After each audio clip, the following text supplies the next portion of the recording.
va voir si ça marche. C'est comme c'était sur BFM ou je sais plus quoi que l'autre elle arrive les mains dans les poches en fait, ils sont en direct là et elle raconte toute sa vie. Ouais, bah entre ça et l'autre qui dit ah, ça a déjà commencé. Ouais, un peu le même style. C'est un peu le même style.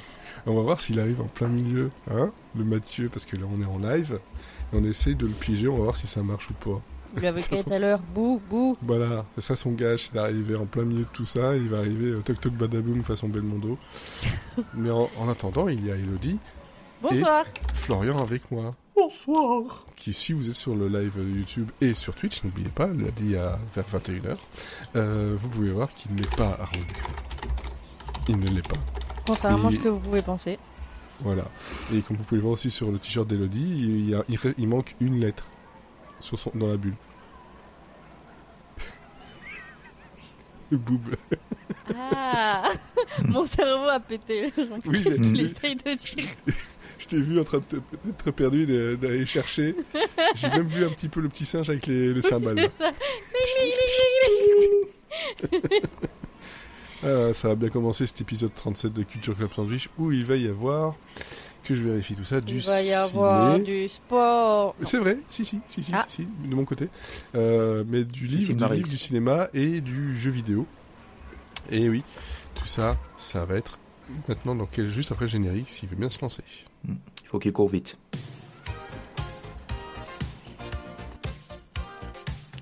Donc le gage, ça sera quoi? Tout nu dans l'escalier. Avec un accent.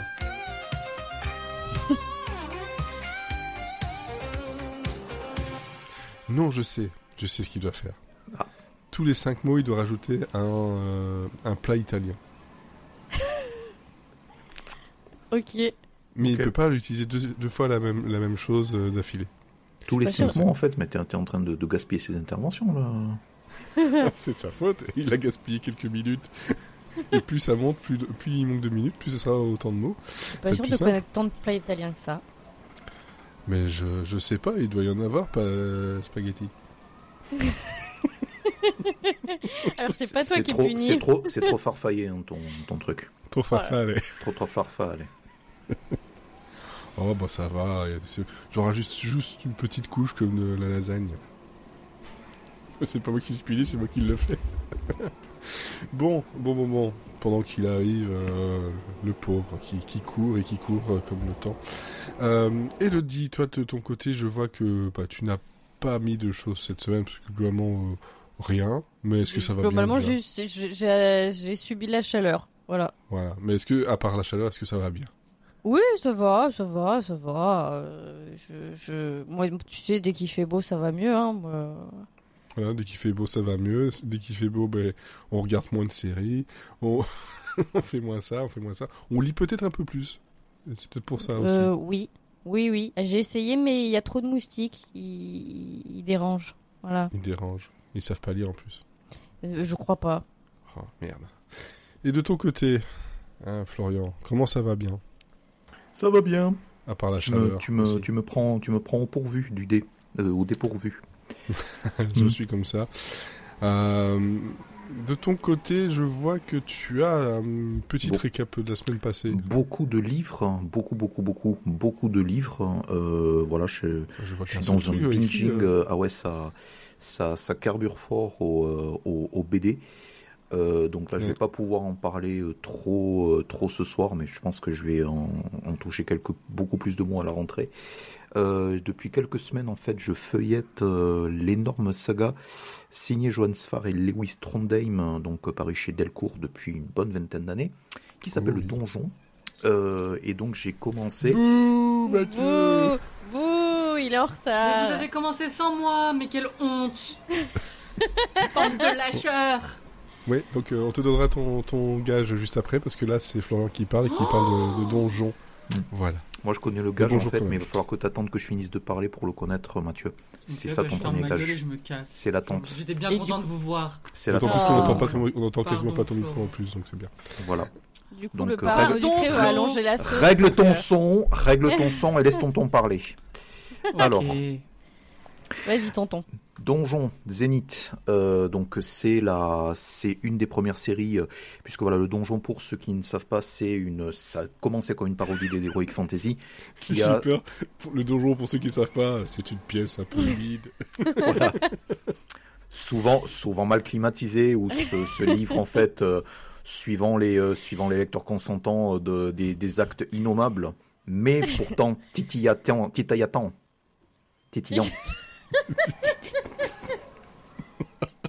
Est-ce que j'attends de finir de te titiller ou je peux continuer à parler du donjon, celui de Louis Trondheim? Vas-y, continue. Parce que je non, vais parle m'enliser. de tes tétons, ça a l'air très drôle. Non, j'attends le titillaton. Ça a changé le téléthon. Voilà, 36-37 pour la recherche. Donné. Voilà, donné. Dieu vous le rendra, comme dirait Enrico Macias. Donc, Donjon Zénith, qui est une des sagas où on a donc l'apogée du donjon, a été un peu conçu comme une parodie des Heroic Fantasy, avec donc deux meilleurs amis, dont le canard de Vaucanson, Herbert, de son prénom, comme Herbert Léonard. Et c'est vraiment, au départ, c'est vraiment conçu comme un gros délire, hein. Sauf que il y a eu les 5 ou 6 premiers tomes qui ont été dessinés par Lewis Trondheim, mais vraiment, donc on retrouve son goût pour les lapinots tout gentils, les vannes un tout petit peu en dessous de la ceinture, mais aussi au fur et à mesure des tomes, en fait, ça devient beaucoup plus sérieux. On donne très très vite, par exemple, une copine à Herbert de Vaucanson. On a pas mal de surprises liées en fait à l'avenir du donjon, donc qui est tenu par un gardien assez irascible en fait, avec des petites lunettes en fait qui ressemblent fort à un manchot, mais c'est pas trop ça en fait. C'est un mix entre Riri de Riri Fifiloulou et un manchot. Donc là, si vous voyez à peu près, si vous voyez pas, c'est pas grave en fait, vous irez lire. Et les derniers tomes, en fait, les tomes donc 6 à 10, donc pour l'instant j'en suis au 8, de Donjon Zénith, donc qui relate la période de l'apogée du donjon, ont été dessinés par Boulet le dessinateur, pas le Boulet du donjon en fait, c'est encore un autre kink, et c'est vraiment là où au niveau du style et au niveau du visuel, ça devient une véritable série d'aventures où il y a beaucoup moins, il y a un tout petit peu moins de vannes, c'est un tout petit peu moins quelque chose qui est, parce que les premiers tomes sont vraiment pas trop à prendre au sérieux. Et moi j'ai vraiment été impressionné de l'évolution et un tout petit peu de la maîtrise du ton de ces aventures-là. Ça se lit très rapidement. Il y a pas mal de délire, il y a beaucoup de délire d'aventure, etc. Et comme je le disais, il y a environ 60 albums, donc je vais continuer mes lectures puisque j'ai décidé de le faire thématiquement et pas chronologiquement, parce qu'on peut lire soit donc les différentes séries séparées les unes des autres, soit les lire dans l'ordre de parution. Sauf que dans le cas de Donjon Zénith, j'ai découvert que c'était quand même un tout petit peu compliqué. Donc il y a une autre série qui est une série préquelle qui s'appelle Donjon Potron Miné, et une série donc qui avance vers la fin du donjon qui s'appelle Donjon Crépuscule. Et en plus de tout ça, il y a 3 ou 4 séries qui explorent énormément donc de monstres, de personnages secondaires, etc. Donc c'est vraiment un véritable univers. Et c'est vraiment c'est un truc d'assez stakhanoviste, c'est-à-dire qu'il y a des dessinateurs qui sont à chaque fois différents, mais il y a au moins 3 ou 4 tomes qui continuent à sortir tous les ans, donc toujours scénarisés. Je sais pas trop comment ils font par Sfar et Trondheim, qui eux aussi ont leur propre projet à eux. Et à chaque fois, on donc amène des dessinateurs avec un style visuel qui est très différent. Donc j'ai commencé le premier Donjon Potron Miné hier soir, et là c'est pour le coup c'est plus une série d'aventures, vraiment une épopée beaucoup plus sérieuse que le Donjon Zénith. Donc il y a vraiment un jeu avec les styles, et j'ai très envie de vraiment continuer à découvrir ces séries-là, tout simplement parce que je me rends compte qu'il y a énormément de variations stylistiques suivant les tomes et suivant les histoires qui sont racontées, et apparemment il y a un semblant de mythologie cohérente. Donc voilà, pour moi c'est vraiment la petite claque, c'est vraiment, je pense que je vais continuer à faire ça tout l'été, me plonger dans les albums des donjons, voilà. Ok, très bien. Et donc, bonsoir Mathieu. Bonsoir, Hein bande de gros pas gentils. Mais pardon de Alors. t'avoir interrompu, Flo. Donc, au départ, ton gage, c'était de devoir mettre tous les 5 mots un plat italien. Mais en fait, j'ai décidé Tous que... les 5 mots, ça fait Ouais. beaucoup quand même. Hein. Ça fait quand même beaucoup. Podcast va faire puis, 4 et heures. puis, ça veut dire que... Voilà, tu vas devoir calculer le nombre de mots à chaque fois, c'est un peu chiant. C'est globalement, je vais beaucoup ju- demandé. Je vais juste, en fait, te demander des plats italiens de façon aléatoire, sans prévenir. Putain. Je vais pas être vulgaire, mais j'en pense pas moins. C'est Ah. un podcast familial. Je précise que le double penne, ce ne sont pas des pâtes. Ça dépend si ça t'en peut. manges 2 plats. C'est une double ration, éventuellement. Oui. Voilà. Puis ça dépend ce que tu t'en sers. Bizarre. Non, On pas juge ça. pas, T'as mais- pas vu non, sur YouTube, il y a des gens qui Attends, font ça. Ça m'a... non, Florian, ceux qui sont en vidéo, ça dépend ce que tu t'insères et tu fais ça. Non. Ah là là là là. Bon, Elodie, Oui s'il te plaît, rattrape tout ça avec ta recommandation parce que Rattraper dérape. tout ça est un bien grand mot, mais effectivement, le grand écart va être très grand. D'ailleurs, c'est une des spécialités du donjon, Le grand écart. l'écartèlement. Ah oui. Bah oui. Et effectivement. en deux mots, écartèlement. Écartèlement. Tellement quoi. On va jouer à Pyramide. Eh, vas-y. Elodie. Oh oui. Moi, je vais cette semaine vous parler d'un livre qui ressemble un peu à un très long voyage, mais plutôt un voyage en 3 temps, dans 3 mondes, avec 3 valises émotionnelles pleines à craquer.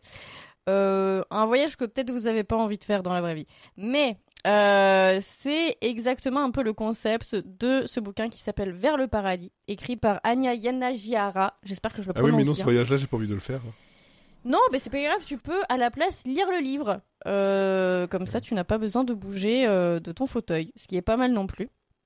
Donc, si vous avez envie de lire ce pavé, je pense qu'il n'y a pas d'autre mot pour le qualifier. C'est vraiment... pour vous dire, je lis quand même assez vite. Je l'ai emprunté à la médiathèque.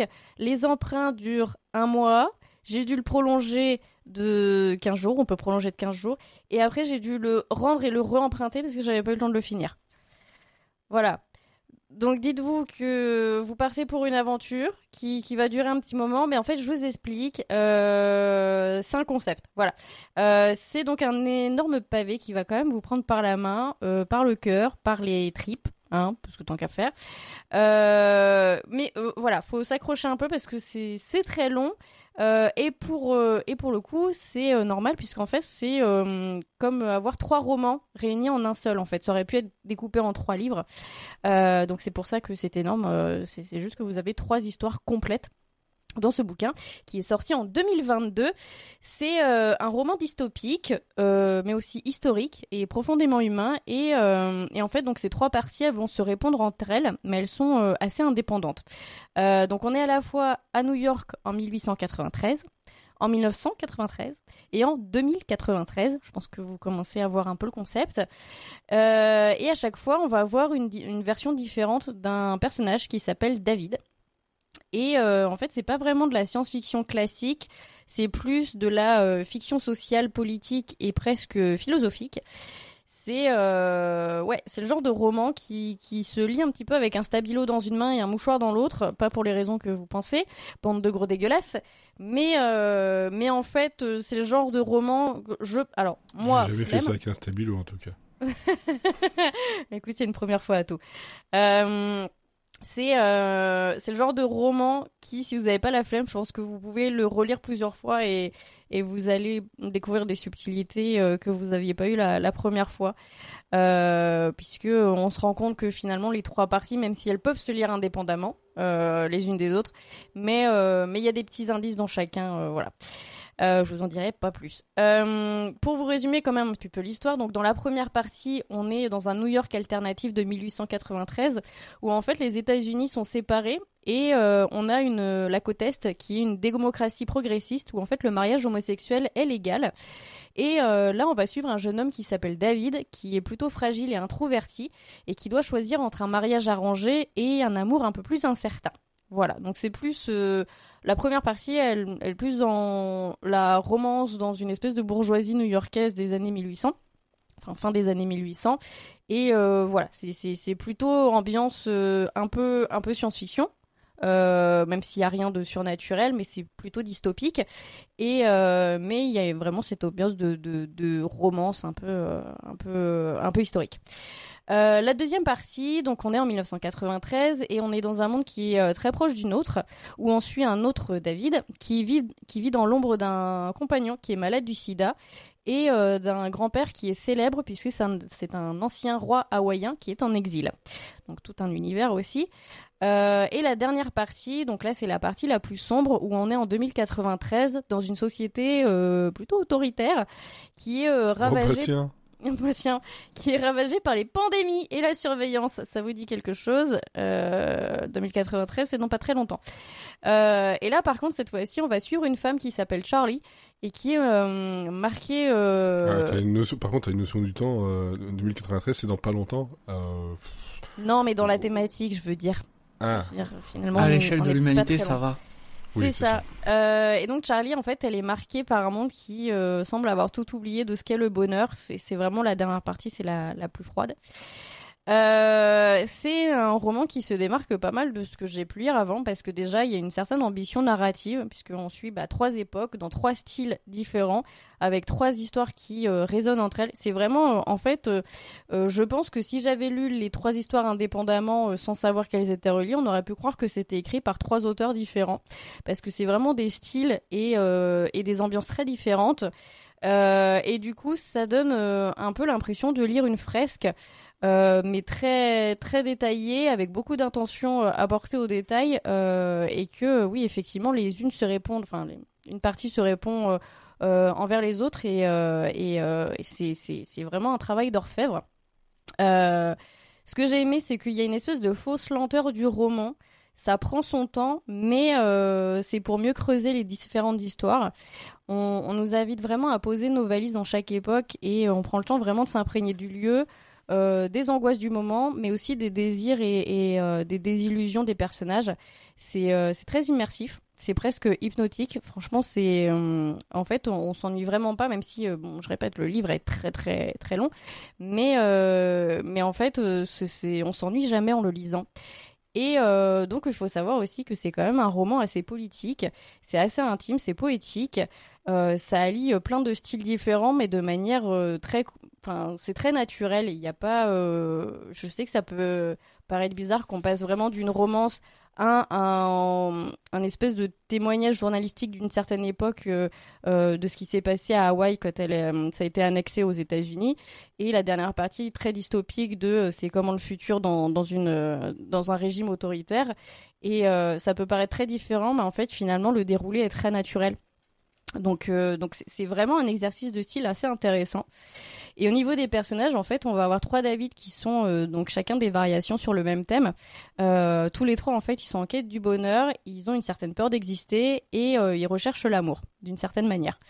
C'est pas des personnages qui sont vraiment héroïques. C'est un peu le kidam. Ils peuvent être n'importe qui, mais du coup, on s'identifie très facilement à ces personnages. Ils sont pleins de contradictions, ils ont beaucoup de failles, ils ont beaucoup de peurs irrationnelles, mais finalement, c'est ce qui les rend très humains. Et donc dans la dernière partie, c'est pas vraiment le personnage de David qu'on va suivre, c'est Charlie, mais bon, David il est quand même là. Mais Charlie, en fait, elle est vraiment bouleversante puisque elle incarne vraiment la fatigue d'un monde brisé, mais aussi une certaine forme de résistance passive. Il y a aussi beaucoup de tendresse dans ce personnage, un personnage qui est assez silencieux, qui subit un peu ce monde parce qu'elle a connu que ça. Et en même temps, qui va commencer à se poser beaucoup de questions sur ce qu'elle voit. C'est un personnage qui est assez déchirant, mais c'est jamais gratuit, c'est très intéressant à suivre.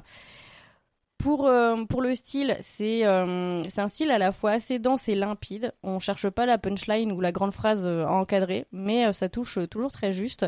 Il y a beaucoup de descriptions très précises, même si ça reste sobre, mais c'est très évocateur. Ça arrive vraiment à poser un monde, on s'imagine vraiment comment on pourrait déambuler dans chacun des univers. Et en fait, donc comme je disais, chaque partie a vraiment une ambiance à elle. En 1893, c'est très feutré, ça feinte un peu l'élégance bourgeoise. En 1993, c'est très urbain, c'est très hanté, c'est très crépusculaire, il y a vraiment une ambiance très différente, un peu poisseuse. Et en 2093, là, c'est vraiment la partie très anxiogène, très clinique, très glaçante. Mais voilà, à chaque fois, chaque époque est quand même dépeinte avec beaucoup de justesse. Donc, c'est clairement pas une lecture de plage, sauf si vous allez à la plage pour pleurer sur l'état du monde. Dans ce cas, vous pouvez y aller. Mais effectivement, c'est pas une lecture ultra facile et il faut avoir un grand sac pour transporter le bouquin, évidemment. Mais si vous aimez les romans assez profonds qui sont un peu exigeants et qui vous bousculent un peu, mais sans vous noyer dans des tonnes d'informations, si vous avez aimé les autres romans de l'auteur comme Une vie pour les autres ou si vous aimez simplement les récits qui prennent le temps de parler d'amour et de pouvoir sans jamais vous mâcher facilement le travail, en fait c'est vraiment un livre pour vous. En fait il va vraiment vous rester quelque chose après l'avoir lu. C'est un roman qui fait vraiment réfléchir à ce qu'on appelle le progrès et à la manière dont la peur façonne nos sociétés et ce que ça coûte vraiment d'aimer librement. Et même si, on peut le dire, nous sommes un peu dans des temps angoissants, ça fait quand même du bien de lire un roman qui vous donne pas toutes les réponses, mais qui vous pousse à vous poser les bonnes questions. Donc voilà, Vers le paradis, c'est une fresque assez mélancolique, c'est assez vertigineux, c'est très humain. Et ça m'a complètement happée. Je pense qu'il va me rester très longtemps. C'est pas le roman que j'ai oublié tout de suite. Donc voilà, je vous le recommande. C'est Vers le paradis, mais prévoyez peut-être des congés pour le lire. Et surtout prévoir d'être sûr de pouvoir le louer plusieurs fois. Ou achetez-le. Ou achetez-le, oui. Ou écoutez-le, peut-être qu'il est en version... peut-être, j'ai pas regardé. audio. C'est possible. Alors, je suis en train de changer, moi de mon côté, c'est pour ça que je lui ai mis 5 secondes à répondre. Je suis en train de changer entre un élément de mon récap de la semaine et ma reco, parce que faut que j'arrête de me mentir à moi-même pour ma reco. Bref, de mon côté, en fait, j'ai fait beaucoup des démos du Steam NeoFest il y a de ça, 2 semaines maintenant, 1 semaine et demie. Il y avait à peu près 3000 démos qui sont arrivées sur Steam d'un coup, en plusieurs phases. J'en ai pas testé 3000 déjà, voilà. J'en ai essayé 89. Ce qui est déjà beaucoup. Et mais de tout ça... c'est... À un moment donné, il faut faire des choix dans la vie. Mais de tout ça, justement, en parlant de choix, j'ai un petit... 11 petits chouchous, etc. Des trucs, des petites découvertes. Parce que globalement, là-dedans, je pense qu'à part un jeu dont j'avais déjà entendu parler, le reste... c'est inconnu au bataillon. Et celui dont je connaissais un peu l'existence, c'était Baby Steps, qui est un jeu d'hyper simulation, on va dire, où en gros vous êtes un espèce de gros fainéant qui regarde la télé et ne fait rien, qui un jour par pur hasard se fait aspirer dans sa télé en regardant Netflix, justement, parce que ça commence sur lui en train de regarder un Netflix qui demande s'il est toujours en train de regarder je sais plus quelle émission. Et tu te retrouves en espèce de gros grenouillère. Il est habillé d'une grenouillère dans un truc, une espèce de grotte, avec un mec qui te parle de façon assez bizarre. Tu sais pas ce qu'il te veut, tu sais pas ce que tu fous là. Et puis t'essaies d'avancer. Un donjon, quoi, on y revient. Un donjon, sauf que t'essaies d'avancer, et en fait tu te mets debout, tu te casses la gueule. Pourquoi ? Parce qu'en fait, pour bouger, il faut que tu réapprennes à marcher, parce que tu sais plus le faire. Et donc, tu vas apprendre à marcher. Donc, il y a une touche qui va te permettre de lever une jambe, l'autre qui va lever l'autre jambe, puis tu devras avancer, et tu devras faire ça en rythme, parce que sinon, tu sais te casser la gueule. Et si tu vas trop vite, tu casses la figure, et comme la physique, elle est bien faite, parfois, tu te casses la figure d'une montagne, et tu glisses, et ton but, c'est d'avancer le plus vite possible. Et d'essayer de trouver ce qui se passe là. Ça a beaucoup fait rire mes filles, ça a beaucoup fait rire ma plus grande qui a joué et qui a fini la démo. Donc c'est dur, mais c'est accessible quand même, finalement. Et ça a fait rire la plus petite parce qu'en fait, le monsieur, il a un gros cul. Je comprends. Je vais pas vous mentir, c'était vraiment... Il a de grosses fesses. Mais voilà, c'était assez rigolo. Sinon, moi, je suis tombé sur d'autres jeux un peu spéciaux, notamment un jeu qui s'appelle Puzzling Place. Et en gros, imaginez que quelqu'un a pris des photos, des scans d'endroits dans le monde, des châteaux médiévaux, des petits villages français, etc. Et ils en ont fait des puzzles 3D. Où en gros tu vas devoir tourner autour de tout ça, mettre les pièces aux bons endroits, et les pièces on te les donne les unes après les autres, et c'est un truc super reposant, c'est très joli, d'autant plus que plus tu ajoutes des pièces, plus il y a des petites animations qui commencent à se créer sur ton puzzle, et en plus de ça la musique elle commence à avoir des strates de plus en plus complexes, hein, par exemple le petit village français, tu commences à entendre juste le vent et quelques petits oiseaux, puis après tu commences à entendre un petit peu d'accordéon, puis tu commences à entendre un peu de la musique, et puis voilà, et ça fait du bien, ça repose.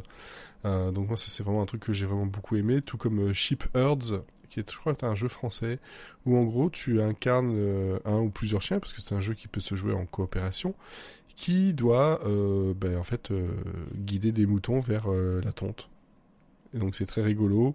Donc t'as des missions à faire et tu peux aboyer et tourner autour, donc c'est très sympa. Il y a Windswept qui est un jeu de plateforme tout mignon où c'est une tortue et un canard qui sont copains.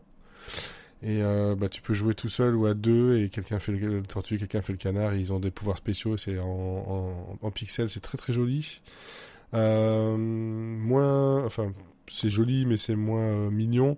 Ball Pit, qui est en fait un jeu où, en gros, on est un chevalier qui va lancer une balle de façon, constante, et elle va aller taper contre des ennemis, un peu comme, je sais pas si vous avez déjà joué ou si vous vous souvenez de Arkanoid, ce jeu où on était une espèce de barre avec une balle qui se lançait vers le dessus et qui cassait des briques. Ah oui, le casse-brique, quoi. Mais ça s'appelait Arkanoid. Et donc imaginez ce casse-brique là, mais sauf qu'à la place des briques, c'est des ennemis qui viennent par phases de plus en plus fortes, et il faut résister le plus longtemps. Et une fois que tu as résisté, très fort devant ce jeu. Tu peux rager très fort, mais une fois que tu perds une fois que tu meurs, en soi, une phase, tu vas gérer en fait ton coin qui va te permettre de pouvoir cultiver des choses pour devenir de plus en plus fort et avoir des pouvoirs de plus en plus forts. Donc c'est un roguelike. Et ça, je m'y attendais absolument pas. C'était très très drôle. Tout comme Project Arrow, on incarne un chat qui lance des flèches. Et ces flèches servent à gérer des puzzles. Donc c'est tout mignon, mais c'est vachement dur. Toujours en parlant de chat, il y a Abra Cooking Dabra, c'est très difficile à dire, où en gros tu as un chat absolument blasé qui va jouer avec des cartes, et ces cartes-là tu vas les assembler pour pouvoir faire des recettes de cuisine. Et c'était très très mignon. Bah oui, tu m'étonnes, il y a un chat. Et de la cuisine. Et en parlant de cuisine toujours, il y a Kuloniku Ball Up, qui est un jeu où tu gères un restaurant de ramen, tout simplement, mais de façon très manga, avec un petit côté drague et visual novel. Voilà, et je regarde dans tout ça, oui, Paris Transylvania, c'est un petit jeu de pachinko sympa, mais où en gros tu incarnes un personnage qui se bat contre des zombies, des vampires, mais c'est très très mignon. Et je pense que j'ai fait le tour, si je me trompe pas. Ouais, voilà. Donc ça fait déjà pas mal de choses. Et pour finir avec les jeux, au départ je voulais le mettre en reco parce que j'aime vraiment beaucoup, mais ça fait pas assez longtemps que je joue. Ça s'appelle Rematch, qui est sorti le 19 juin, qui est arrivé sur le Game Pass de façon gratuite, qui est par le studio Slow Clap, qui avait fait Sifu, un studio montpellierien, qui est en fait ici c'est un jeu multijoueur de foot arcade, où en gros on va jouer par des équipes de 3 contre 3, 4 contre 4 ou 5 contre 5, et selon le nombre de joueurs en fait ce sera plus rapide et action, ou un peu plus lent et un peu plus stratégique, ou alors jouer sur sur la vision, et chaque fois tu incarnes un des joueurs. Et donc tu vas à chaque but, tu vas changer de position, et puis tu peux absolument bouger. Tu seras le gardien, tu seras défenseur ou attaquant. Et le truc, c'est que ça va aller très vite. Les balles vont rebondir contre des murs, un peu comme Rocket League. Donc où c'était une grosse balle avec des voitures, ben là c'est un jeu de foot assez acrobatique et très rapide, et je m'y suis bien pris quand même. Puis je gagne en plus, donc c'est cool. J'ai regardé pas mal de streams sur ce jeu et il a l'air très dur par contre. Ça a l'air d'être la courbe de progression, elle est atroce. Ouais. Elle est atroce. Parce qu'au début, tu dis oui, ça va, c'est simple, tu peux frapper, tu peux attraper la balle. Mais déjà ça, en fait, t'as des petits trucs qui sont pas toujours très simples à se souvenir de comment je fais un lob, comment je fais ça, etc. Tu te souviens de comment tirer. Mais juste le fait de tirer, par exemple, il va pas viser lui tout seul. Il faut que ton regard soit au bon endroit. C'est pas forcément là où tu regardes. Non, justement, c'est là où tu regardes. C'est ça le pire. Enfin, c'est là où tu regardes. C'est là où il y a un espèce de petit viseur qui est. Donc parfois tu te dis, c'est bon, je peux tirer. Tu tires, pas là-bas, elle part complètement à côté. Donc il faut prendre ce coup-là aussi. Ouais. Mais pour les coups, je trouve que c'est le genre de jeu où si à la base t'es pas attiré par les jeux de foot style PES, pour le coup, tu peux être plus attiré par ça parce que finalement, ça serait le foot ou autre chose, ça serait bien en fait. En fait, moi, pour la PES, FIFA, enfin maintenant c'est FC de chez Electronic Arts, c'est pas le truc qui m'attire le plus que ça. Bon, j'y ai joué, c'est sympa, mais je vais pas aller acheter le jeu ou quoi que ce soit. Mais j'aimais bien, dans FIFA, il y avait FIFA Street qui permettait de jouer de façon un peu plus arcade, en plus petits groupes dans la rue. Et j'aimais bien ce côté-là un peu arcade qui a plu en fait. FIFA Street, il y en a eu 2-3 épisodes. Et puis ça s'est arrêté, et moi j'aimais beaucoup le côté arcade, un peu comme, en exagérant, Mario Striker Football chez Nintendo. Mais là c'est un truc, tu lances une partie, ça dure 5-6 minutes, et puis c'est bon quoi. Oui, puis j'aime bien le concept de tu peux pas te faire laver la gueule. Quand t'as plus de 3 buts d'écart, la partie est terminée. Oui, c'est ça, tu peux pas te faire humilier. Non, quand t'as plus de 3 buts d'écart, t'as ce qu'on appelle le... Merci rules, et en fait ça veut dire que si jamais tu marques pas, là c'est fini, la partie est finie, elle peut s'arrêter avant le temps imparti. Donc mais ouais, il y a plein de petites règles comme ça, c'est très très joli en plus, côté un peu cartoon, très coloré. Bon après voilà, c'est toujours le même terrain, c'est toujours un peu la même musique, mais bon ça on verra peut-être avec oui, là le jeu il vient de sortir, il y a sûrement des mises à jour. Et voilà, c'est de mon côté, et Mathieu, un plat italien. La carbonara. Merci. Et donc par contre, toi tu as fait des choses, mais surtout je vois que tu as une recommandation cinéma. Il faut que je fasse ma reco. Oui, parce que je ne sais pas laquelle choisir entre la reco et le récap, parce qu'en soi elles font à peu près la même durée, parce que vous verrez. Mais bref, okay. Marocco, c'est le film Elio de Pixar qui est sorti mercredi en France. Je sais pas quand il sort en Belgique, je pense à peu près pareil. Il est sorti le 18, donc mercredi. Bah voilà, super, vous pouvez tous aller le voir. C'est réalisé par Adrian Molina Domichi qui avait fait Alerte Rouge pour Pixar, et Madeline Charifian qui avait fait le court-métrage Le Terrier. Voilà, comme d'habitude, ça révolutionne pas le monde, hein, c'est un film d'animation 3D familial, comme il y en a beaucoup. De quoi qu'est-ce que ça cause? C'est l'histoire de Elio, qui est un préadolescent de 11 ans, qui a du mal à se comporter en société, il a pas d'amis, et il est passionné d'espace, et son rêve, c'est d'être kidnappé par des extraterrestres, parce que il trouve pas sa place sur Terre et pas d'amis, et il se sent pas aimé par sa famille, et il se dit que peut-être les gens le comprendraient mieux ailleurs.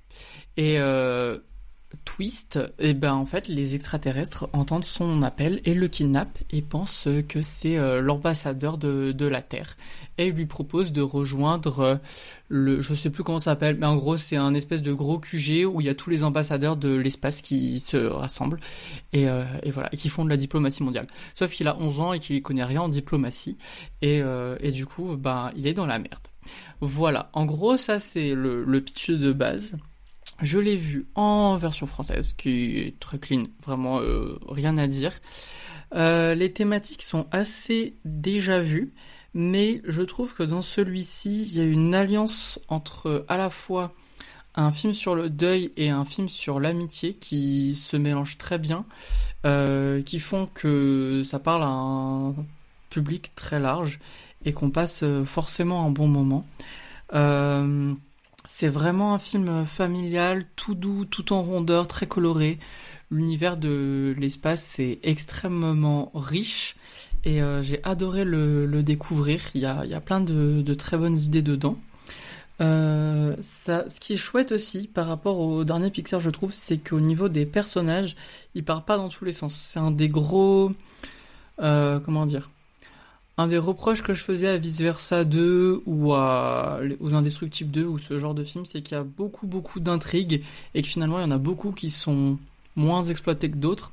Là, vu qu'on se concentre principalement que sur 2 à 4 personnages principaux, on a fait, ça dure, je sais pas si ça dure 1h30, 1h50, je sais pas. Mais on a fait assez vite, on a fait un bon tour et on est rassasié à la fin du film. Voilà, ça se tient bien. Les personnages sont terriblement attachants. Elio, avec ses petites jambes, sa petite cape et son petit patch sur l'œil, il est beaucoup trop mignon. Et c'est pas un ado chiant, donc ça fait plaisir. Même si il est très timide et il a du mal à parler avec ses copains et même il se fait tabasser la gueule, hein, concrètement. Il se laisse pas faire dans le sens où s'il faut aller mordre des enfants, il va le faire. J'aime beaucoup les enfants qui mordent d'autres enfants, ça me fait beaucoup rire. Voilà, je n'ai pas d'enfant, ça se voit, mais moi ça me régale. Mais tu as des dents. Tu as des dents. Mais j'ai des dents et j'aime m'en servir. Sachez-le, ne m'embêtez plus. Ne me demande plus de plats italiens, Fred, sinon je me sers de mes chicots. Et surtout, il y a donc mais Mexico, c'est pas italien, c'est mexicain. C'est avec les gypsies, ça. Mexico. Oui. Je n'ai pas participé à ces blagues. Je ne suis pas dans c'est bien, merci Elodie, tu as exactement ce que j'ai entendu. Moi. Mexico, j'ai entendu Mexico. Où est-ce que j'en étais ? C'est un film sur le deuil parce que on apprend dès les 2 premières minutes du film, sinon ce serait pas un film d'animation Disney, que les parents des lions sont morts et qu'il est élevé depuis quelque temps par sa tante dans une base militaire. Et je dois vous avouer que du coup la dynamique entre le camp militaire et l'espace, qui est un espace beaucoup plus de liberté, et ben c'est super sympa et ça fait un bon équilibre de rythme entre le film. Et la relation entre Olga et Elio est super intéressante, que ça soit pour les enfants, pour leur montrer que des fois les adultes ils savent pas faire, ils savent pas gérer, ils font des erreurs, ils improvisent et c'est pas leur faute, c'est juste des enfants qui ont grandi. Et voilà, et elles fonctionnent super bien. Et je trouve que et c'est aussi attachant pour les parents. Mais la relation qui marche le mieux, c'est la relation entre Elio et Glordon, qui est comment vous décrire Glordon ? Gordon avec un L. Glordon avec un L. Glordon est une grosse limace bien grasse, grise, qui n'a pas d'yeux. Et il y a une grande bouche avec plein de rangées dedans. On y revient. Et je pense que c'est un de mes personnages Disney préférés depuis genre Olaf level sur le niveau de rire qu'il me provoque. Vraiment, et de par son design. Et... Pourtant, il n'est pas capable de mordre. Bah non, et heureusement, parce que... Non, j'allais faire une blague horrible. Non, vous verrez le film, vous comprendrez pourquoi il faut pas mordre quand on avale. Bref. Voilà. Il est beaucoup trop choupinou. Je vais pas vous faire un dessin, on a dit qu'on était un podcast familial. Et bah ouais, genre il est trop mignon et surtout, en fait, il a des répliques très simples, mais elles sont tellement bien calées et c'est pas ce qu'il faut dire dans le contexte des situations que voilà, genre juste Elio lui fait un récap du film au cas où l'enfant du fond de la salle n'aurait pas compris et juste il lui répond mais t'es foufou toi, mais de la façon dont tu dis t'es foufou toi, ça me pliait de rire. Voilà, c'est un film qui, je pense, parlera beaucoup aux enfants, soit qui sont sur le spectre autistique, soit qui sont victimes de harcèlement, mais en fait à n'importe quel enfant qui essaye de trouver sa place dans la cour de l'école et qui n'y arrive pas trop. Ça parle de solitude, de pas se sentir désiré, mais il y a toujours un humour très fin et léger qui va de une blague pour les adultes à une blague sur la chasse d'eau des toilettes. Du coup, le panel humoristique est large, mais ça fonctionne dans tous les deux m'ont fait rire. Et puis, même si le scénario dans son ensemble reste prévisible, j'ai chialé 3 fois. C'est la force du film de faire un film sur une amitié finalement qui dépasse entre guillemets les espèces, vu que c'est un humain et un alien, mais qui dit que en fait c'est pas parce que on est différent qu'on peut pas se comprendre. Du coup, c'est dans le climat actuel, c'est très très agréable de voir ça. Et j'ai aussi beaucoup aimé la fin où en fait c'est l'enfant qui choisit ce qu'il veut devenir plus tard et c'est pas forcément un adulte qui lui impose une certaine morale. Et ça, c'était. Je me suis dit, où est-ce qu'ils vont aller? Les deux décisions sont possibles. Est-ce qu'il va rester sur Terre? Est-ce qu'il va rentrer chez lui? Et ça aussi, c'était très très chouette. Et dernière parenthèse sur le breaking news économique. Si vous tapez sur Google Helio, le seul article qui va sortir, c'est pas la bande-annonce, c'est pas l'histoire, ou des critiques du film, ça va être le fait qu'il fait le plus mauvais démarrage de l'histoire de Pixar. À ça, je pense qu'il y a plusieurs raisons. Il y a le fait que le marketing est à chier, le fait que Disney préfère le film se retrouve en face du live-action Dragon, donc il n'avait aucune chance dans tous les cas, et que Disney a préféré faire un matraquage publicitaire sur le live-action de Lilo et Stitch et pas de Lilo.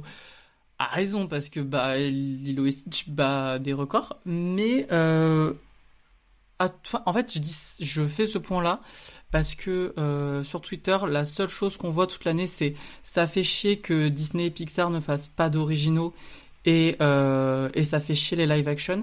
Par contre, quand au cinéma vous avez un film original et deux live action qui puent du cul, vous allez voir les deux live action, donc fermez vos gueules à ce moment-là, parce que en fait le film est très très bien, il a le mérite d'exister. Le truc c'est que Elio, désolé je te coupe, mais en fait je me souviens avoir vu on va pas dire des bandes annonces, mais des débuts de bandes annonces il y a déjà très très longtemps en fait au cinéma. C'est le point que j'allais.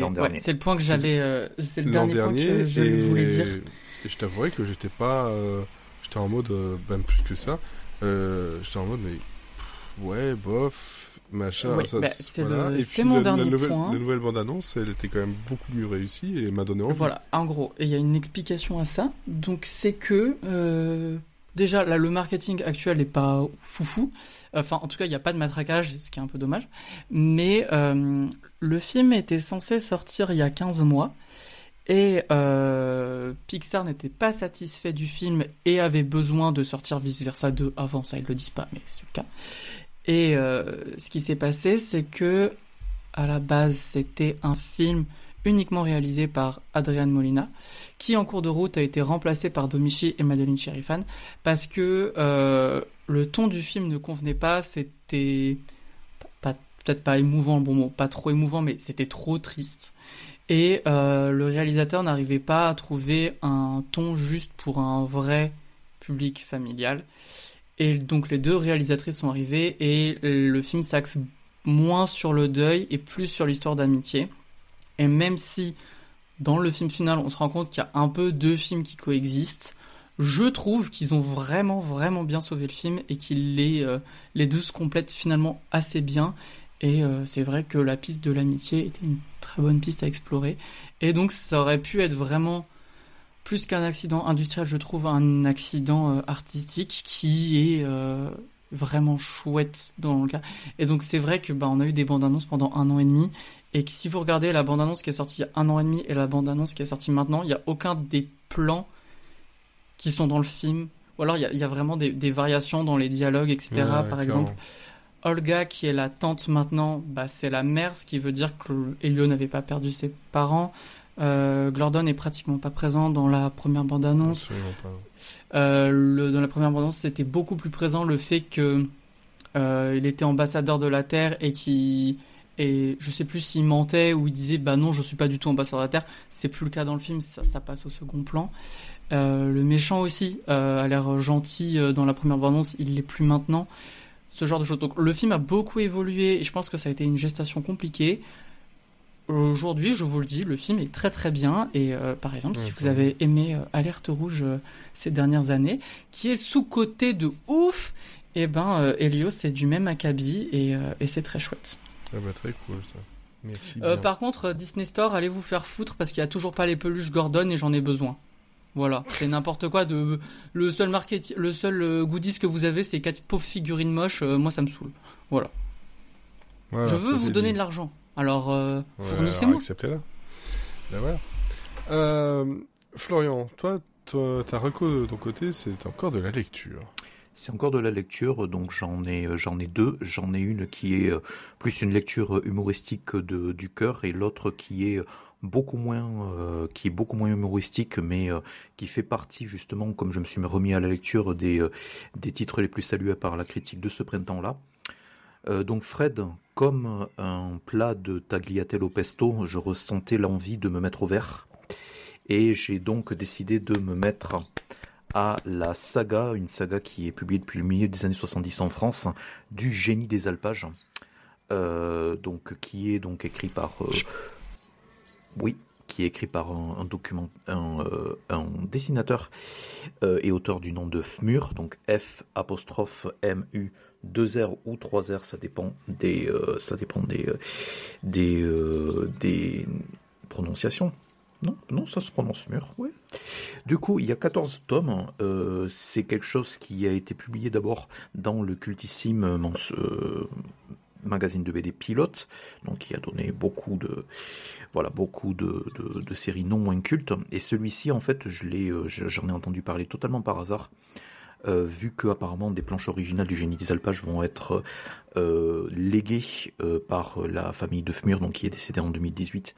Au musée de la BD de Angoulême, et je me suis dit tiens, ça a l'air très sympa en fait, cette histoire de moutons, de bergers, de délire et tout, et donc j'ai été là actuellement j'en suis au 7e tome, sachant que voilà, il a vraiment publié, enfin il a beaucoup pris son temps pour publier donc ces tomes, donc ça a été fait sur 25 à 30 ans, donc avec à peu près un tome tous les 3 à 4 ans, et donc on va dire le cadre, c'est vraiment les alpages avec vraiment tout le cliché pastoral habituel des Alpes. Donc il y a donc un irascible berger qui est appelé à se faire remplacer parce qu'il y a un moment il pète un câble en fait au milieu du 3e tome, il ne revient plus, et en fait ils le font revenir pour des gags en fait lorsque le chien de berger en fait a un délire, ils font revenir l'ancien berger qui de suite veut péter un câble et se barrer tout de suite.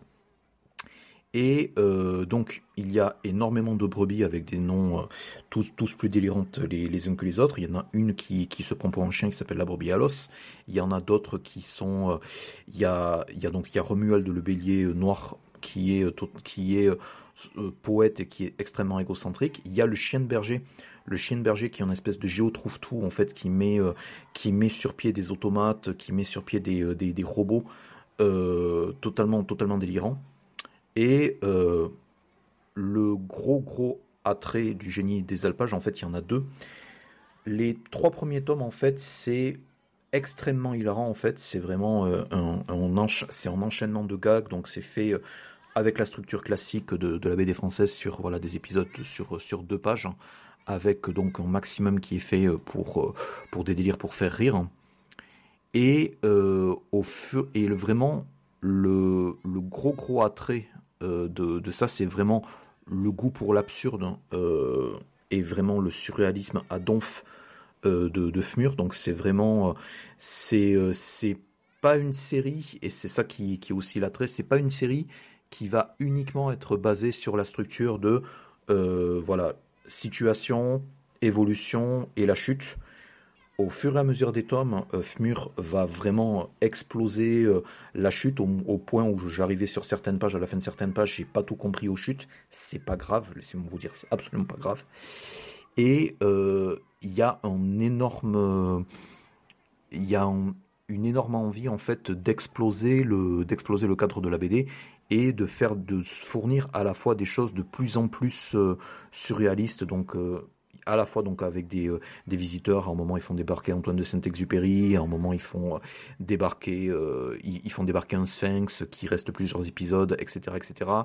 Ils font débarquer des bergers indiens juste pour la vanne.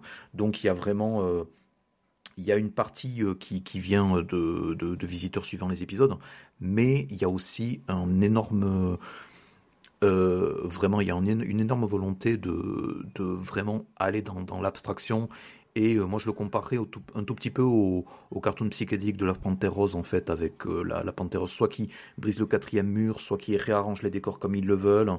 Il y a tout un gag sur 4 ou 6 pages au début du tome que je viens de lire, où donc le bélier Romuald part en barque avec plusieurs brebis, et va donc descendre une cascade et se retrouve dans l'éther et l'inconnu, pour se retrouver finalement à sa destination de départ, donc façon totalement what the fuck. Et c'est des choses où ça montre la volonté de vraiment expérimenter avec vraiment toute l'absurdité, tout le surréalisme que le cadre peut laisser. Et l'autre attrait de ça, c'est que je pense sincèrement qu'au bout des 4e, 5e tomes, Fmur, le dessinateur, s'est vraiment lassé du cadre, hein, et il s'est lassé du fait de trouver vraiment une chute à chaque fois. Donc il s'est mis à ajouter soit des gags secondaires avec des serpents en sonnette en arrière-plan, soit avec des gags avec des Pères Noël à vélo qui passent dans le ciel, des choses comme ça. Donc c'est vraiment quelque chose de totalement barré, mais qui vraiment veut à la fois s'amuser, mais aussi proposer des choses qui font évoluer un tout petit peu le style un tout petit peu brouillon et un tout petit peu anarchiste des premiers tomes, ce qui veut dire qu'au fur et à mesure des tomes, il y a une vraie évolution stylistique, avec une vraie évolution, notamment avec des épisodes nocturnes avec des bleus et des noirs qui sont foncés, qui sont vraiment bien foutus. Donc au-delà, on va dire, de la BD à gag, il y a aussi une véritable évolution dans, on va dire, tous les backgrounds, tous les jeux de couleurs, toutes les choses comme ça. Donc c'est au fur et à mesure que le génie des alpages devient plus conceptuel, il y a aussi une grosse évolution esthétique, et c'est pour ça que c'est un vrai bonheur en fait d'aller en fait donc je suis à peu près à la moitié de 7 sur 14 tomes, et vraiment ça gagne, on va dire, en qualité esthétique, ce que ça gagne pas forcément en gag, parce que vraiment, encore une fois, c'est extrêmement surréaliste et extrêmement conceptuel, mais moi c'est mon genre d'humour, donc voilà, soit on aime, soit on n'aime pas. Bon, moi j'adhère totalement. Et il y a toujours, on va dire, il y a toujours et c'est aussi comme ça qu'il y a toujours une volonté de renouvellement. Donc voilà, ça, le génie des alpages, c'est donc une série de 14 albums et un best-of qui sont parus chez Dargo. Donc je ne peux que vous les recommander, à minima d'aller essayer d'emprunter ou d'aller vous procurer les 2 ou 3 premiers tomes. C'est extrêmement facile à lire, parce que voilà, c'est de la BD. Voilà, les 3 premiers tomes sont dans la plus pure tradition, déjà des machines à gag de pilote, donc des Gaston Lagaffe, des Spirou, des Hachi Talon, des choses comme ça. Et ensuite, ça devient encore plus surréaliste et encore plus esthétiquement beau. Donc voilà. Et il y a aussi, si vraiment vous êtes complétiste, il y a une réédition de l'intégrale en 5 tomes qui est paru, donc avec chaque tome qui reprend 3 tomes de la série. Donc si vous voulez vraiment économiser un tout petit peu, avec quelques pages un tout petit peu d'explication des inspirations de Fmur, qui sont vraiment très très intéressantes, des croquis, voilà, un tout petit peu le matériel bonus qu'on peut s'attendre à avoir avec les rééditions. Donc il y a donc soit 14 albums à l'unité, soit donc la réédition en 5 tomes, donc tout ça chez Dargo. Et l'autre reco que j'ai, c'est Electric Miles de Fabien Nury et Bruno, pas le personnage de Sacha Baron Cohen, Bruno le dessinateur, donc rien à voir avec un Autrichien qui a par ailleurs fréquenté le donjon. Et mais ouais, callback, hein. Et donc c'est paru ce printemps. Donc Fabien Nury, c'est un staccanoviste à la fois de la BD mais aussi de la série télé, puisque on lui doit les 2 saisons sur Canal+ de Paris Police 1900 et sa suite Paris Police 1905 qui ont été diffusées ces dernières années. Donc il a aussi un tout petit peu travaillé pour la série télé. Et c'est paru chez Glénat. Donc ce printemps, le concept est très très inspiré des débuts de L. Ron Hubbard. L. Ron Hubbard, si vous ne le connaissez pas, c'est le créateur de l'Église de Scientologie. Et donc là, c'est un tout petit peu un trip sous forme de BD, à matinée de polar et matinée un tout petit peu de SF, avec donc un plus ou moins en ersatz fictionnalisé pour pousser un tout petit peu les aspects du personnage que donc Nuri et Bruno souhaitaient le plus aborder. Donc ici on parle d'un dessinateur et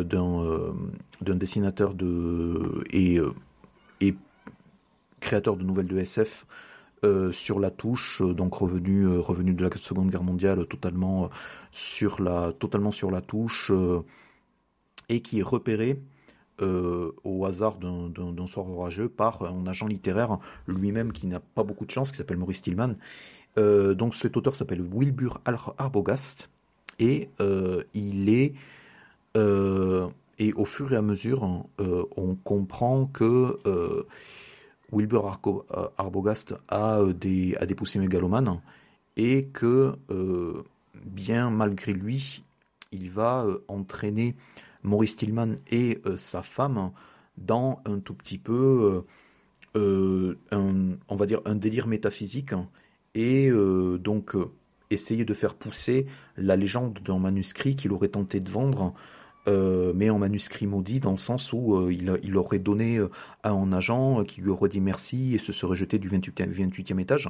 Donc c'est quelqu'un qui est extrêmement abrasif, qui est extrêmement intelligent, où on voit au fur et à mesure des cases qu'il manipule instantané donc Maurice Tillman pour arriver à ses fins.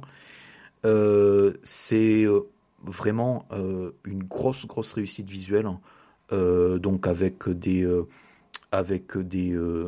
cases et avec un scénario qui est extrêmement épuré. Donc il y a pas beaucoup de personnages, il y a un vrai développement d'univers, il y a un vrai développement, on a l'impression que c'est vraiment le premier tiers ou le premier quart d'un film, mais c'est vraiment développé de manière extrêmement pure, extrêmement épurée, avec 4 ou 5 personnages où on comprend où est-ce qu'ils en sont, d'où ils viennent, et aussi avec une grosse poussée vers la SF et vers le métaphysique, lorsque on comprend par la voix de Wilbur Arbogast en fait quelles sont ses croyances et qu'est-ce qu'il essaie de pousser. Donc il essaie de pousser, on va dire, son destin au-delà de celui d'un créateur et d'un auteur médiocre de SF, tout simplement parce que il pense avoir compris le sens de la vie, avoir vu Dieu, etc., etc. Donc il y a tout un melting pot de thématiques autour des vendeurs de foi, autour un tout petit peu des ex-soldats laissés pour touche, parce que c'est un tout petit peu le devenir de Wilbur Arbogast, c'est-à-dire que quand on commence, il est donc isolé dans un trailer park au fin fond de la Californie, il ne vend plus rien à personne, etc. Et voilà, c'est pas forcément le premier tome le plus inattendu du monde, donc il n'y a pas d'énormément de chocs, de grosses surprises, il n'y a pas vraiment de logique de comic book à multiplier les rebondissements, mais ça pose vraiment avec une grosse acuité et un gros professionnalisme les bases de vraiment une saga qui est, on va dire, aussi noire que intéressante dans ce que ça veut dire un tout petit peu du développement des fausses croyances, et un tout petit peu de la croyance de Wilbur Arbogast dans ce livre-là. Donc voilà, c'est paru chez Glénat. C'est 2 recommandations qui sont très très différentes, mais je voulais quand même les recommander toutes 2, voilà, pour les gens qui veulent à la fois quelque chose de léger pour l'été et quelque chose d'un tout petit peu plus touffu et esthétiquement abouti. Ok, merci bien. Donc c'était Electric Miles de Fabienne Nourry et Le Génie des Alpages de Fmur. Voilà, je rappelle parce que bon, on sait jamais.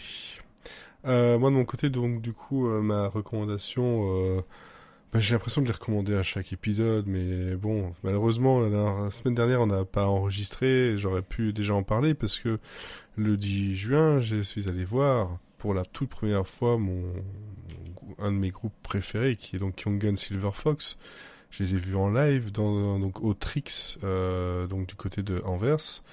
C'est une petite salle de à peu près 200-300 personnes. C'était tellement proche. Je pense que je lui avais envoyé une photo. Si j'étais à 3 mètres de la scène, c'est beaucoup. C'est vraiment beaucoup. Je pense que j'étais à moins que ça. Il portait quel parfum?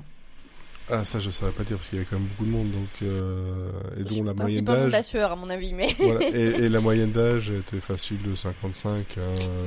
Voilà. Bon, bref. Est-ce que t'as vu ces trous de nez? Oui, je les ai tous vus. Super. 4. Il y en avait 4. Parce que c'est un extraterrestre, il s'appelle Glordon. Et donc, Young and Silver Fox, c'est un groupe dont les albums, je les écoute en boucle. Il n'y en a pas un morceau que je jette, ce qui est très très rare, parce que même des groupes que j'aime beaucoup, il y a toujours un petit morceau ça ou là où je me dis ouais bof, je l'écoute pas. Le dernier album Pleasure, comme je l'ai dit, c'était vraiment c'est une masterclass, c'est un chef-d'œuvre, il y a vraiment rien à dire. Et on est arrivé les voir. C'était normalement prévu d'être un concert de à peu près 1h30. Ils ont fait des rappels, ça a tiré jusqu'à 2 heures de concert. Ils sont assez généreux, mais surtout ils sont sur scène. Donc Andy Platz est au chant et au piano.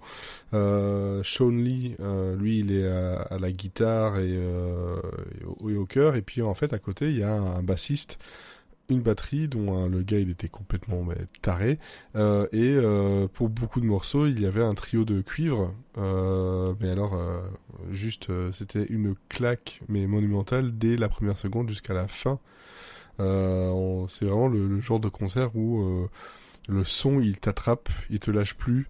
Tu le sens à l'intérieur de toi, t'as des frissons, tu vibres, tout le monde l'ambiance elle est bonne, sur scène l'ambiance elle est excellente, ils se font des petites blagues, ils discutent, tu sens qu'il y a vraiment une bonne ambiance dedans, et très franchement c'est ma meilleure expérience de concert depuis toujours en fait. On est au point où j'y suis allé avec un ami où on se dit dès qu'ils reviennent ou pas très loin on va aller voir. Là on a vu que en septembre ils sont aux Pays-Bas et en Allemagne. On se dit on pourrait peut-être essayer de voir si on peut pas y aller, parce que c'est jamais que 2 heures de route, c'est pas grave, on peut aller les revoir et on ferait la route pour, parce que de toute façon déjà ici on était en Belgique, on a déjà mis 2h20 pour y arriver, tellement que les travaux et la route à cette heure-là c'était une catastrophe.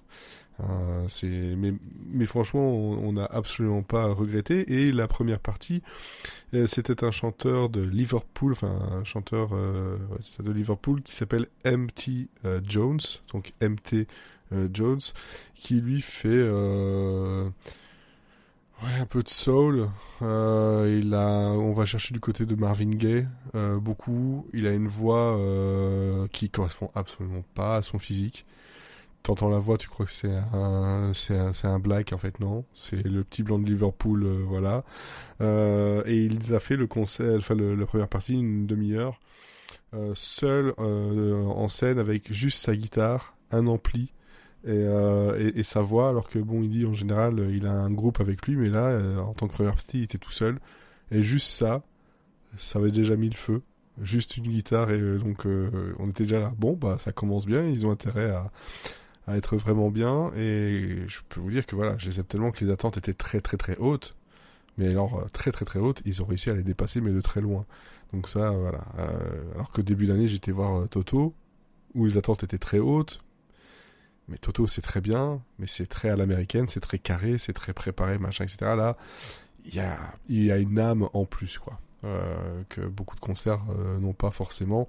Et puis la salle fait aussi beaucoup, quand tu es à aller à 2-3 mètres même pas du chanteur et du guitariste, ça change tout. Au début j'étais collé à la scène au tout début, donc pour la première partie j'étais vraiment très très proche, sauf que mon pote m'a dit niveau sonore c'est peut-être mieux de se mettre un peu plus au centre, comme ça on aura mieux le son. Et bien nous en a pris parce que juste à l'endroit où j'étais, c'était le trio de cuivre. Alors se prendre des coups de saxophone, de trombone et de trompette dans les oreilles, je pense que j'aurais peut-être pas aimé ça à la fin. Pas du tout. Après, c'est les animations du donjon. Ouais, exactement. Donc voilà, je pense que c'est un souvenir qui va me rester bien gravé.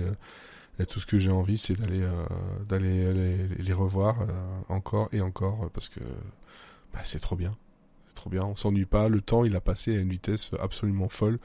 Quand j'ai dit, quand ça s'est terminé, donc après le long rappel, mon pote il dit, dis donc, c'est déjà terminé. Je fais tu sais, ils ont fait plus que prévu. Ils ont fait 2 heures. Ah putain, merde, je savais pas.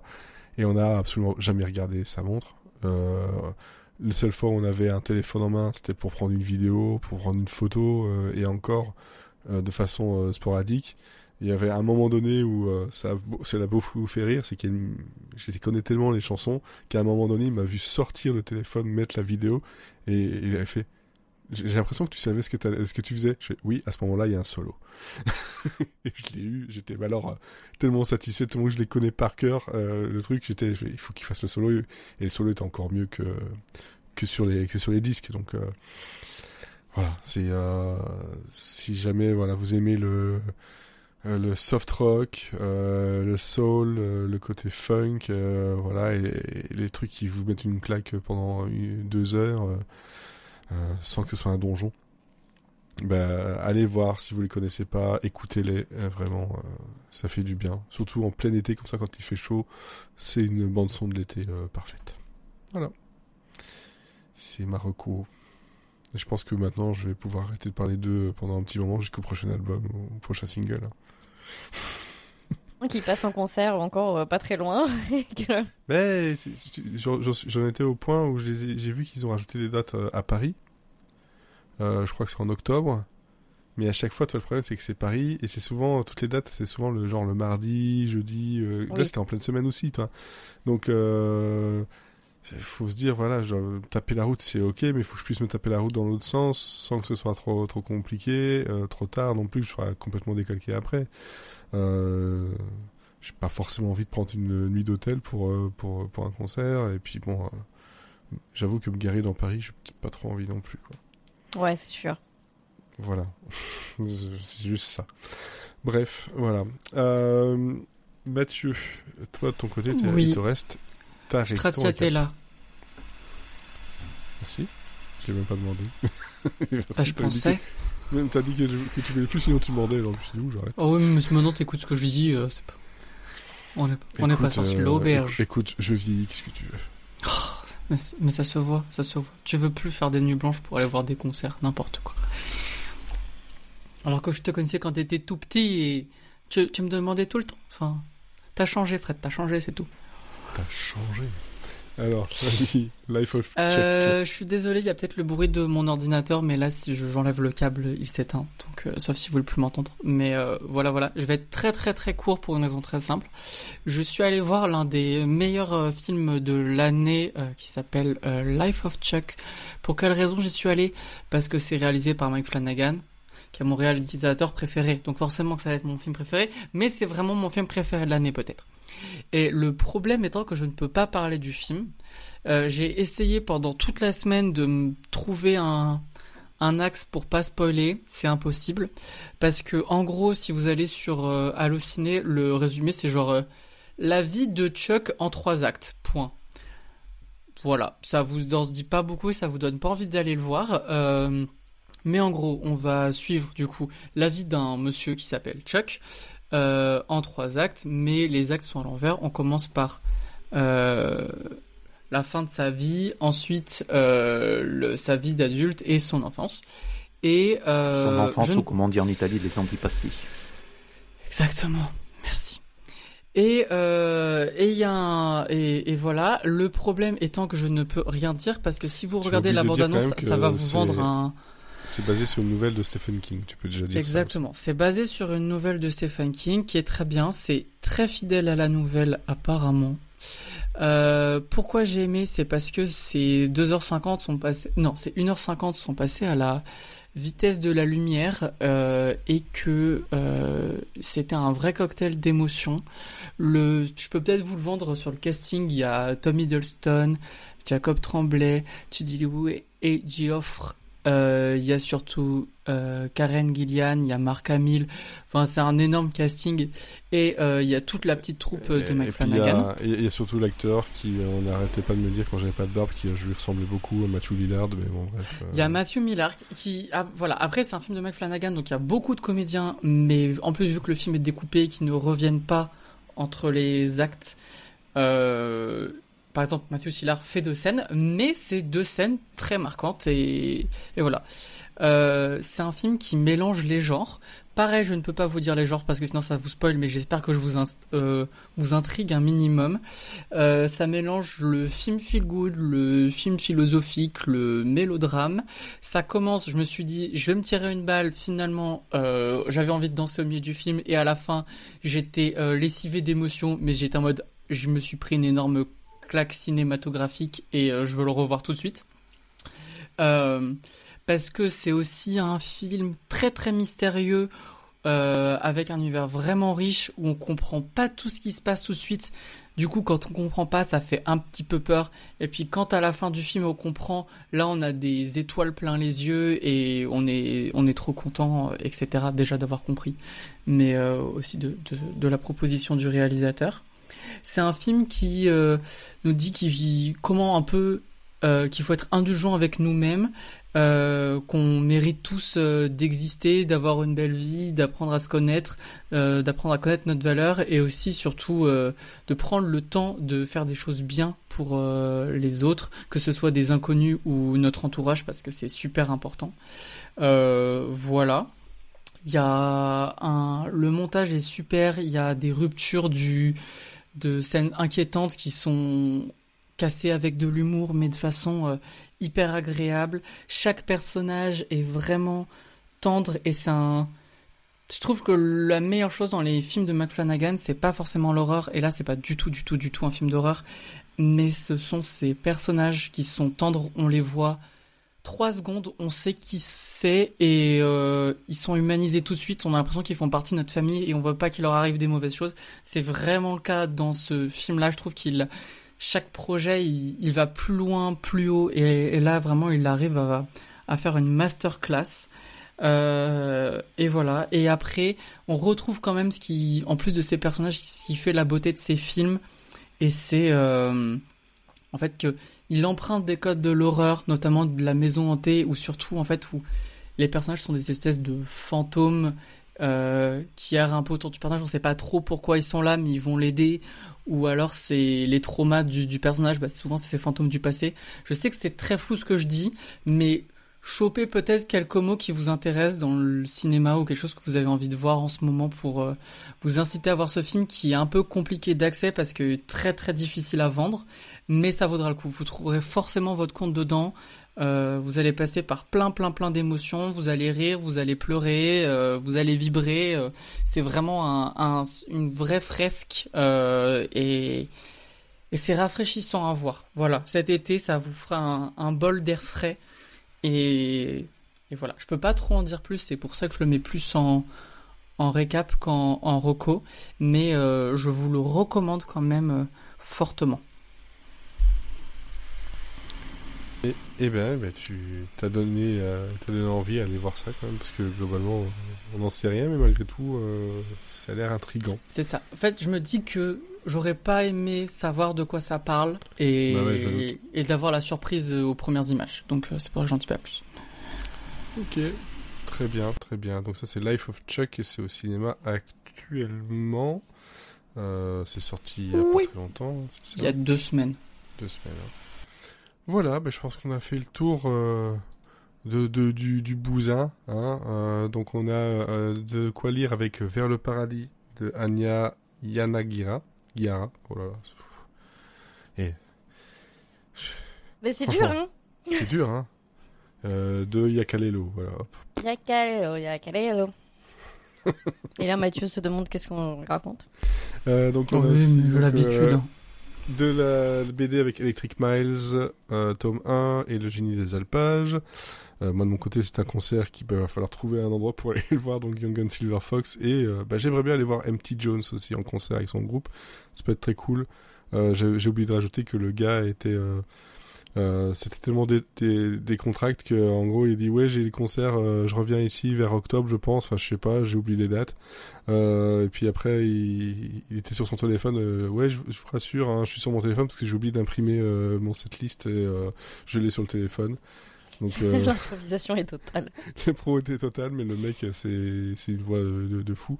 Donc, Elio au cinéma aussi, donc le dernier Pixar. Et on a du Donjon Zénith, ne plus savoir qu'en faire. Y a des démos qui sont peut-être encore disponibles, parce que c'est ça qui est cool, c'est qu'il y a des démos qui restent disponibles jusqu'au bout. Puis d'autres qui, après l'événement sur Steam, disparaissent et ne sont plus lançables. Et donc, finalement, Life of Chuck, ça vous fait de quoi tenir au moins une bonne semaine jusqu'au dernier épisode de cette saison 1 de Culture Club Sandwich, lundi prochain, avec, normalement, toute la smala. Ça va être le bordel. En bande organisée. Non, non, s'il vous plaît, non. Oh là là, en tout cas, on vous souhaite une bonne canicule, une bonne 3e guerre mondiale, une bonne semaine, une bonne tout ce que vous voulez. Et surtout, Bon Jovi! Bon Jovi!